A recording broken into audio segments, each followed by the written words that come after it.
최근 집값 오르는 거 보셨나요? 이런 거 보면 너무 무서워요. 이러다 나만 집 없이 평생 전월세를 살 것 같고 마음이 막 조급해집니다. 그렇다고 무작정 살 수는 없어요. 한두 번 하는 것도 아니고 몇 억이 오가는데 내려가서 손해볼까 봐 무섭고 올라가면 비싸서 망설여집니다. 그런데 아직 집이 없는 분들이라면 사야 한다고 생각합니다. 하지만 아무 아파트나 사면 평생 후회할 수 있어요. 그래서 오늘은 사면 후회하는 아파트 세 가지를 알아보겠습니다. 첫 번째, 저층과 탑층입니다. 많은 분들의 비난이 예상돼요. 하지만 마음을 열고 한번 봐주세요. 솔직히 저도 1층 빌라에서 살았었습니다. 불편함을 별로 못 느꼈어요. 오히려 더 편했습니다. 엘베 없이 빠르게 왔다 갔다 할 수 있고 1층이지만 해도 잘 들어서 괜찮았어요. 그리고 저층 살면 사생활 침해 당하니 뭐니 해도 요즘은 블라인드나 커튼도 있다 보니 별 문제 될 게 없었습니다. 어린 자녀를 둔 사람이라면 눈치 안 보고 마음껏 뛰어놀아도 되니까 더 좋은 점도 많았어요. 그리고 탑층도 여름에는 덥고 겨울에는 춥다. 그리고 엘리베이터 소음도 있다고 하는데 실제로 살아본 분들의 이야기를 보면 이것도 다 옛날 이야기인 것 같습니다. 오히려 탑층 살기 잘했다고 말씀하시는 분들이 훨씬 많았어요. 그런데 왜 저층과 탑층을 사지 말라고 하냐? 우리나라 사람들은 아직 저층과 탑층에 대한 호불호가 있습니다. 아무리 내가 좋고 편리하다고 생각해도 비싸게 거래되는 층은 탑층이 아닌 중간층 혹은 고층인 경우가 많죠. 이런 층은 단점이 없어서 비싸냐? 단점이 더 많을 수도 있습니다.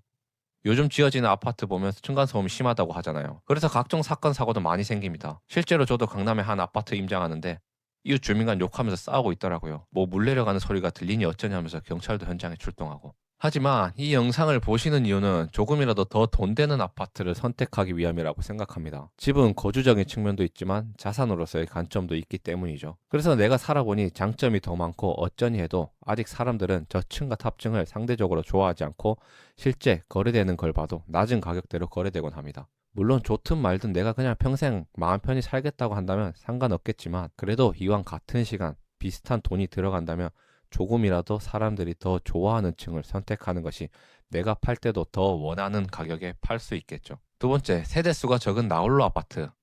강남과 같이 귀한 땅이 있는 곳이면 어디든 살 수 있으면 사야겠죠.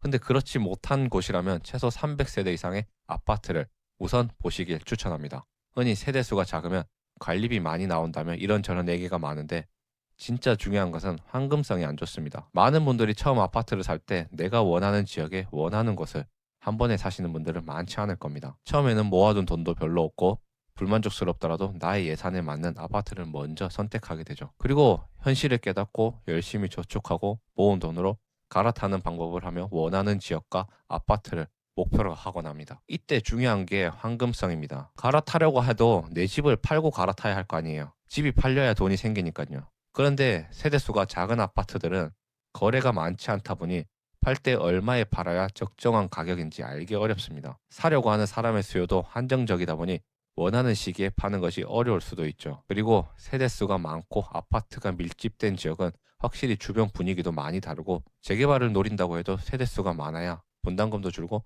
사업 속도도 빨라지겠죠. 세 번째, 전세가가 오르지 않는 곳들입니다. 앞선 두 개의 선택지는 개인의 취향에 따라 달라질 수도 있습니다. 그런데 이 세 번째는 꼭 주의를 하셨으면 좋겠어요. 주변에 집을 여러 채 소유하신 분들 계실 겁니다. 정말 부럽습니다, 이런 분들. 그런데 전세로 여러 곳에 사는 사람들은 아마 한 명도 못 보셨을 겁니다. 이게 어떤 의미냐?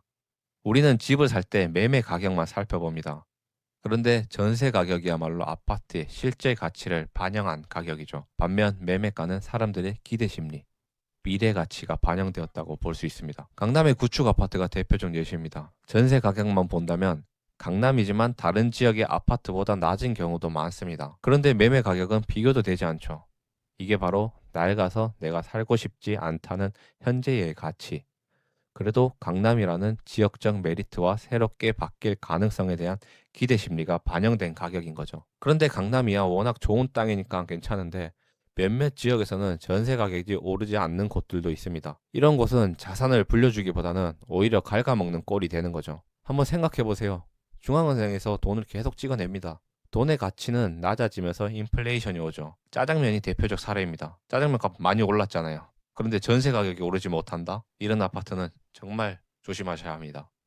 집이라는 것이 장단점이 있기 마련입니다. 모두의 니즈를 충족시키는 건 어렵죠. 그런데 결국 집값을 결정하는 요소는 사람들이 좋아할 만한 요소들이 얼마나 많이 있는지를 살펴보는 겁니다. 그러니 집을 살 때는 나의 시선이 아닌 대중의 시선으로 접근해야 한다는 것을 설명드리기 위해 이 영상을 만든 것이고, 오늘 이 영상을 통해서 집을 사려고 하시는 분들에게 조금이나마 도움이 되셨으면 좋겠습니다.